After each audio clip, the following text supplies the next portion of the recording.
blackness parts.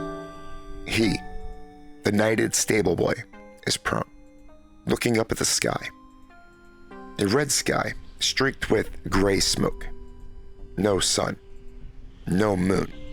Just a deeply unsettling smear, like the heavens were gravely injured and likely not to recover. There was a slight moan of wind, flapping of flags, but not a single sound that resembles an army on the march. No neigh of horse or clink and clatter of nearby camp. He finds it hard to concentrate. His thoughts want to slide back into the darkness again. Something is keeping him rooted to this accursed awareness. Then he remembers being knighted and the blessing bestowed on him after by the priest. You are possibly the last knight the king will ever make. Let your deeds sing forth with angels' mouths. The priest said it into the boy's ear. The words were hot and wet and stunk of the sour brew that was being passed around as beer.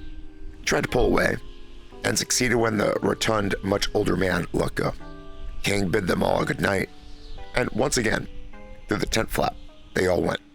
Cook, stable boy, a couple men from the cavalry, some of the infantry, knighted to protect the king, a rear guard, given armor and weapons with the hopes that they are good enough to defend. It adds up, and that there are not many left, and a kingdom still needed saving. A crusade to protect it, lost. Back the way they came, every knight who ever served, dead. Almost the entire army also. He smells the death of that battle now. He doesn't remember it, nor does the boy know if he is injured. Nothing hurts. And as if to prove it, Crow attacks from above, diving right for his eyes. It lands, he gets a good peck in before the boy remembers how to use his right arm, raises a gloved hand and strikes it away. He is not dead, and he can move. And in a couple more moments, he wills himself to sit up. Devastating hills of dead surround. He sees the priest first, dead as if dying and going to heaven were the last thing he wanted. He doesn't see the king, though. Buzzards and crows abound. Off in the distance, he thinks he hears a hyena chuckle. It is difficult climbing to his feet. His muscles don't want to pump like they should, and it takes a bit before he finds himself swaying, unsure, strange.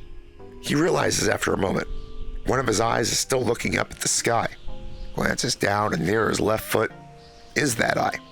He watches his hand descend to pick it up, and with the queer experience of watching himself watch himself hold an eyeball, he decides why not, and shoves it back into his skull. Blinking a few times, he decides it's completely usable. Feels very matter-of-fact about the whole experience. Humdrum, like he is always waking up on a battlefield from death, or whatever it is that's happening to him. A short distance away, he sees a sword sticking from the chest of one of the infantry soldiers who is knighted with him. He walks over, joints almost refusing to bend, but after a few good pulls, manages to get the sword from the soldier. There is no weight to the weapon as he lifts it and gives it a few practice swings. He was never much with a blade, but he does feel better now that he is armed, especially as his next action has already been decided for him.